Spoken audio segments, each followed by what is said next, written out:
Hosted by you/Dare Galaxy. Reddit, what is your most disturbing, scary, or creepy real story? Serious.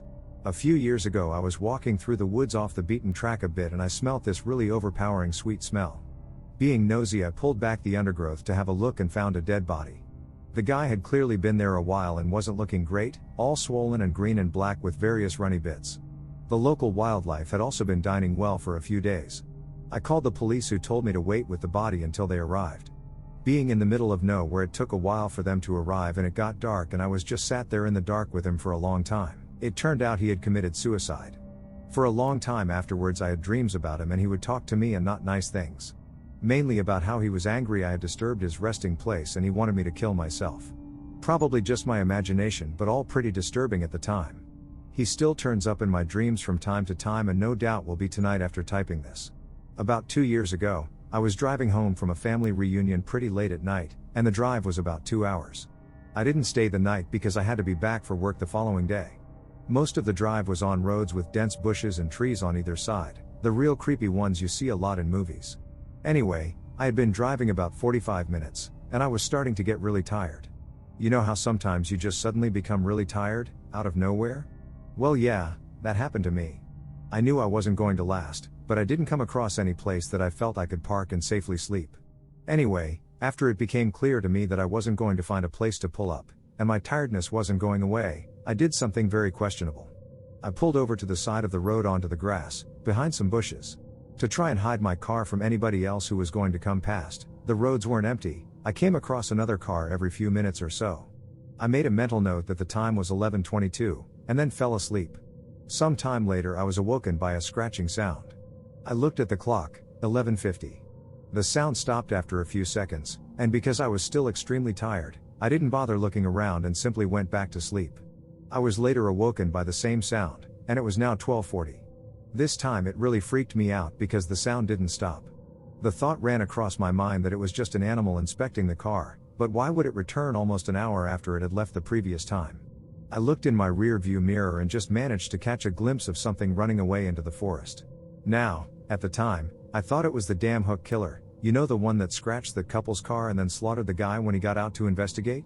Fuck that, I thought to myself, so I got the hell out of there. There was a bend no more than 100 yards a few summers ago. I went for a bike ride around midnight with a friend. We went our separate ways at the end of the evening and I had about 2 blocks to ride back by myself. Because of construction I had to ride on the sidewalk, but the streets were dead, but it wasn't a problem until right where I was about to turn left onto my street. There was this man walking by himself, maybe 40s, a little scruffy but not homeless. The sidewalk was narrow and I didn't want to freak him out, so when I got about 6 feet behind him I said, "Hey, behind you." And he turned around and gave me this super angry look.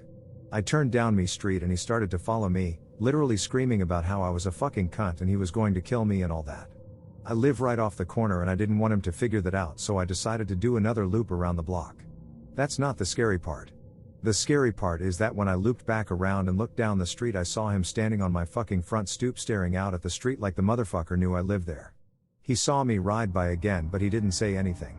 I ended up going back to the friends, but my bike got stolen from the alleyway by the house 2 days later. A few summers ago I went for a bike ride around midnight with a friend. We went our separate ways at the end of the evening and I had about 2 blocks to ride back by myself. Because of construction I had to ride on the sidewalk, but the streets were dead, but it wasn't a problem until right where I was about to turn left onto my street. There was this man walking by himself, maybe 40s, a little scruffy but not homeless. The sidewalk was narrow and I didn't want to freak him out, so when I got about 6 feet behind him I said, "Hey, behind you." And he turned around and gave me this super angry look. I turned down my street and he started to follow me, literally screaming about how I was a fucking cunt and he was going to kill me and all that. I live right off the corner and I didn't want him to figure that out, so I decided to do another loop around the block. That's not the scary part. The scary part is that when I looped back around and looked down the street I saw him standing on my fucking front stoop staring out at the street like the motherfucker knew I lived there. He saw me ride by again but he didn't say anything. I ended up going back to the friends, but my bike got stolen from the alleyway by the house 2 days later. I had awesome parents who let me sleep in the living room on weekend nights when I was very young because my sister was a light sleeper and I could stay up until dawn. But of course I always end up sleeping on the couch because Nick at night made me tried. So, one night I wake up to the prickly feeling. Like an instinct. Just bolted into a sitting position and stared out the front window. We lived in rural Georgia, so you can imagine the magnitude of trees. In perfect light cast from the moon, I see a silhouette of someone in this fucking tree. The family dog dashes to the window and is snarling into the glass. Terrified, I run into my parents' room and try to explain to my parents that there is a strange person outside. Dad grabs something defensive and darts outside with the dogs to beat the wax off the hot head. I tremble in Mama's arms until Dad comes home and says he saw no one and to go to bed. I decide to sleep in my regular bedroom. I fill in my sister in as to what happened. Dad is making regular rounds in the house with a cup of coffee. We're all still and I finally think I can sleep. Nope. I notice the man outside my window. From what I can see in the moonlight, he gives me a shush signal and runs away. Just turns around to run a straight line away. I swear I couldn't stop crying for what felt like hours. My house sits farther back in the lot than most other houses. It is a strange layout as well. The sidewalk runs the length of the living room and ends at the front porch, which lets into the living room. Large windows that do not open allow great light to get into the living room, but at the cost of no privacy. The rest of my family was on vacation, and having the house to myself, I decided I would get smashed. Well, I pass out on the couch in the living room at about 9, when I realized I was too scared to walk back to my room. The couch is right underneath these big windows. I woke up suddenly, not knowing why. I had a severe case of the chills, and I could not figure out why. Then the banging started. It came from right above me. I did not move, but I opened my eyes and looked up at the window. Someone was standing there, pounding on the glass. Without moving, I looked at the cable box. It was around 3 in the morning. The banging continues. Then it stopped suddenly, but I still did not move. Suddenly it commences again, coming from 2 different directions now.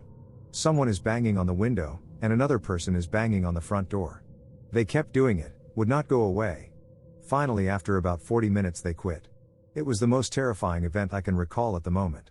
It made me a nervous wreck after that. I called a friend the next day to see if he would come over and stay for the rest of the week, and his response was, "What the fuck for? So that we can both be murdered in our sleep? Thanks a lot, asshole." I was 17 and had just gotten my license. Back in high school, my friends and I had made it a mission to find abandoned houses to throw parties in. We had a few good candidates, but the motherlode was this house I would pass on my home from work. It was an undeveloped shell of a huge home with a large property in the back. I had told one of my friends about it, and one day before we went to see a movie, I took him to the house. It was about dusk in summer, so I had my headlights on. I pulled into the front of the house and we were there for like 10 seconds tops before we pulled back to go to the main road. A minute later, this big truck pulls up behind us with its high beams on and riding our ass. My friend and I took note of it, but paid it no mind as we headed back to the main road. At the light, I turned right, but the truck cut through the gas station at the corner and blocked us off. Out of the truck comes this big hulk of a man, and my friend and I are shitting our pants. He raps on the window and I roll it down. Now, the really freaky part is that this a busy road and now there was no one in sight. He asks us what we were doing at the house, and I quickly lied and said we were making a U-turn. He stares at us for a few seconds, smiles, and sends us on our way. To this day, the house remains unfinished and I'm convinced it's a drug operation of some sort.